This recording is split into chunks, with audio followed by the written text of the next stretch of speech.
The silent treatment is not a boundary, it is a weapon.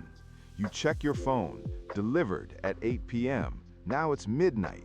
You type, "Are we okay?" Then delete it. Your chest tightens. This isn't impatience, it is a chemical withdrawal. When they vanish, your amygdala screams danger. For instance, when they say, "I just pushed you away to protect myself," they are actually saying, "I control the intimacy." They pull back to feel safe, you chase to stop the pain. You aren't crazy, you are starving. For instance, when a child loses sight of their parent in a crowded market, they do not sit calmly and wait. They scream, they panic, they search frantically. This is the biological blueprint of your attachment system. In adult relationships, when the avoidant partner pulls away, your nervous system interprets that emotional distance not as a need for space, but as a physical threat to your survival. This triggers what psychologists call protest behavior. It is an attempt to re-establish contact at any cost to lower your internal alarm bells. Consider a real-world scenario. Your partner says, "I need some space this weekend to recharge." A secure brain hears a request for rest. Your hyperactivated brain hears, "I am leaving you." Consequently, you engage in contact seeking, masquerading as casual check-ins. You might send a link to a song and text, "This made me think of you." If they don't reply within an hour, the anxiety morphs into hostility. You follow up with, "Actually, never mind, it hurts that you can't even reply to me." This isn't you being crazy or needy. This is your attachment system entering hyperactivation. You become a detective of despair, scanning for micro-cues, a change in tone, a text ending with a period instead of an emoji, or a slightly longer delay than usual. Your body is flooded with cortisol, the stress hormone, and you are literally incapable of self-soothing until you get external validation. You are not fighting your partner in these moments, you are fighting your own biology. Interprets the silence as a threat to survival. But to understand the trap, we must step out of your panic and look through the eyes of the one running away, the avoidant. To this partner, your emotional pursuit does not feel like love, it feels like an encroaching invasion. Psychologists call this the fear of engulfment. While the anxious style is terrified of abandonment, the avoidant style is terrified of losing their identity. Their subconscious equation is brutal but simple. Intimacy equals a loss of autonomy. When you step forward to connect, they feel the walls closing in. For the avoidant, independence is a survival mechanism, often forged in a childhood where caregivers were intrusive or emotionally demanding. They learned that the only way to be safe was to be alone. So, in an adult relationship, when connection becomes too deep, their internal alarm system triggers a flight response. Let us look at a concrete example. Imagine you have just spent a wonderful, intimate weekend together. You feel closer than ever. On Sunday night, seeking to maintain that high, you text them, "I miss you already. When can I see you again?" You are asking for reassurance. However, to the avoidant, this text feels like a demand, a debt they do not have the energy to pay. They might reply vaguely, "I've got a really busy week, let's see," or they might go silent.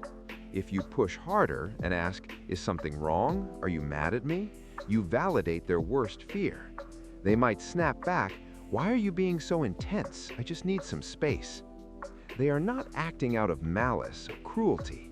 At that moment, they are chemically overwhelmed, feeling like a diver running out of oxygen.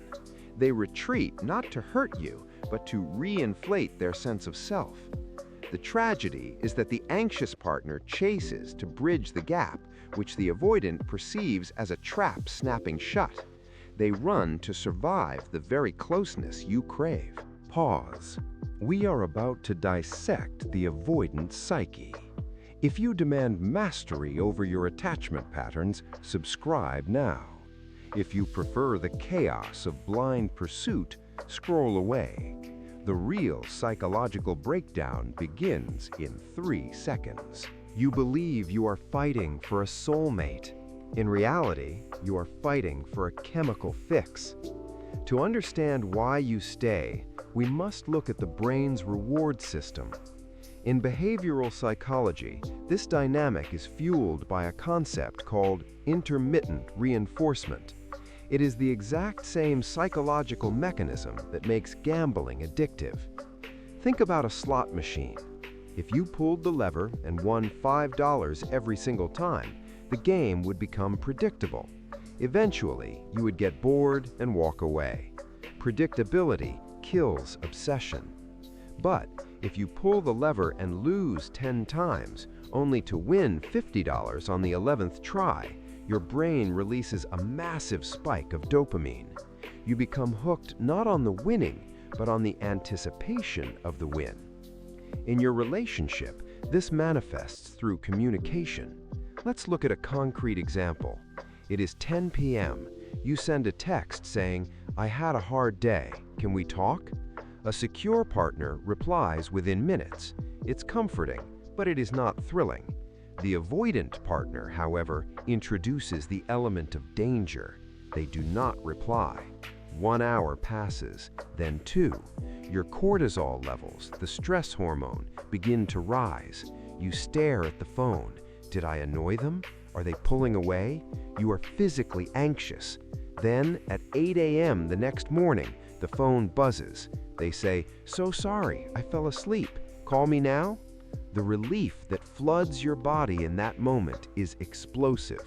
Because your stress was so high, the resolution feels like euphoria. This is the trap. You begin to mistake this cycle of anxiety and relief for passion. Your brain learns that this person is the source of your highest highs, conveniently forgetting they are also the architect of your lowest lows.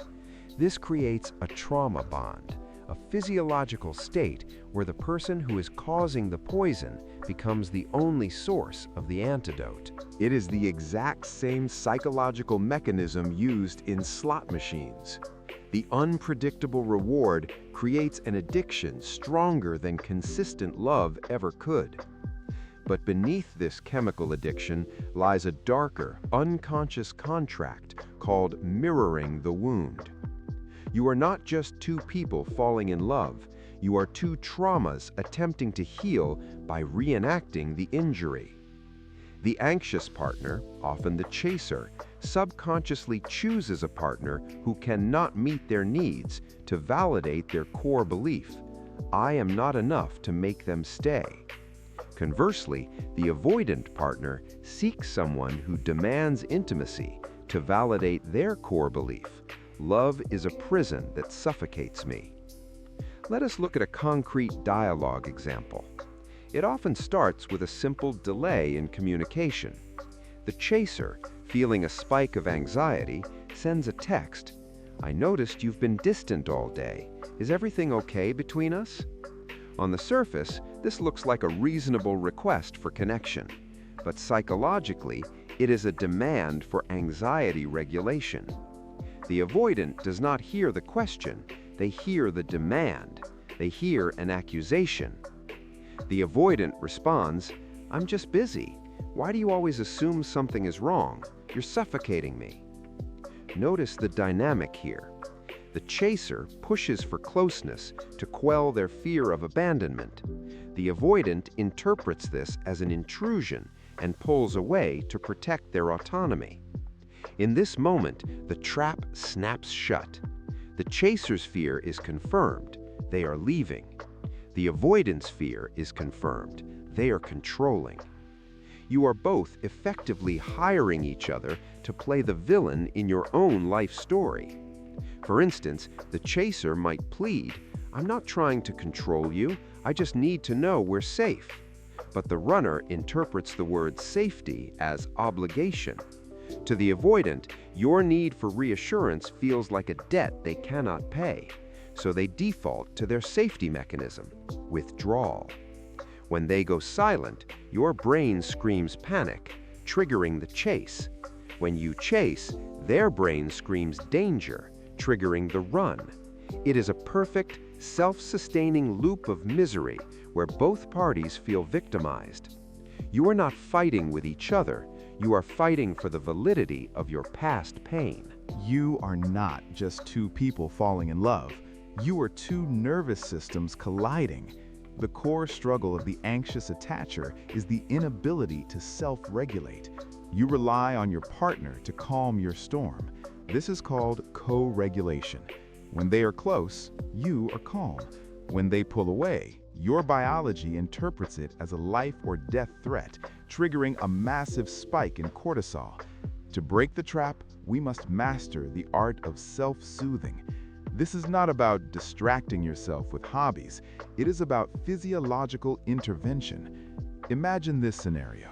You send a text and they do not reply for 4 hours. Your chest tightens and your mind begins to loop. The impulse is to engage in protest behavior, actions designed to force a reaction. You might want to send a text that says, "If you're too busy for me, just say so," or "Why are you ignoring me?"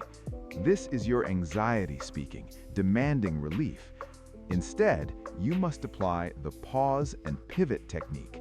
When the panic rises, physically place a hand on your chest to stimulate the vagus nerve. Speak a dialogue of safety to yourself, not to them.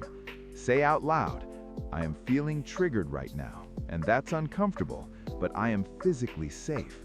My safety does not depend on their reply." By doing this, you stop the external chase. You become your own anchor. Another effective tactic is the draft and delete method. If you feel the urge to send a long, emotional paragraph explaining your pain, draft it in your Notes app instead. Pour all the vitriol and fear onto the digital page. Then, don't send it. Read it an hour later. You will likely find that the urgency has faded. This practice retrains your brain to understand that you can endure the anxiety without needing the partner to fix it immediately. This builds the foundation of secure attachment, the knowledge that you can soothe your own wounds. When they pull away, your body interprets silence as abandonment. For instance, you text, "Are we okay?" begging for reassurance, but their reply, "I just need space," triggers a massive chemical crash. This isn't a relationship, it is a hostage situation where they hold the keys to your nervous system. You are now standing on the bridge, facing a binary choice. Option A, continue chasing scraps of dopamine, repeating this cycle until you are completely hollow. Option B, sever the external cord and master self-regulation. The pain of breaking the pattern is sharp, but the pain of staying the same is eternal. Will you evolve or will you repeat? You must reclaim those keys. The transition from anxious attachment to secure interdependence begins the moment you realize that your nervous system is your property, not their playground. This is the architecture of a secure future. It is not about building walls to keep people out. It is about building a foundation strong enough to hold you when others shake. Healthy interdependence is not two halves trying to make a whole. It is two whole circles overlapping to create a shared space. Consider the pause. In the past, when they withdrew, you would instantly chase to close the gap. Now, you practice the sacred art of doing nothing. For example, if they leave your text on read for 6 hours, your old instinct screams to send a follow-up. Did I say something wrong? But the architect of the secure future stops. You put the phone in another room. You engage in physiological self-soothing, deep breathing, a cold shower, a walk. You regulate yourself first. When you finally engage, you do not speak from a place of deficit, but from a place of dignity. Instead of asking, "Are you mad at me?" you state your standard. You might say, "I notice you are distant today. I'm going to focus on my own projects tonight, and we can talk when you are ready to be present. Do you feel the shift in power? You are no longer begging for scraps. You are setting the menu. This is the climax of your transformation. You stop asking the anxious question, "Do they like me?" and start asking the secure question, "Do I feel safe and seen with them?" You are building a structure where silence is just silence, not abandonment. You are learning that a partner is not a life raft you cling to in a storm.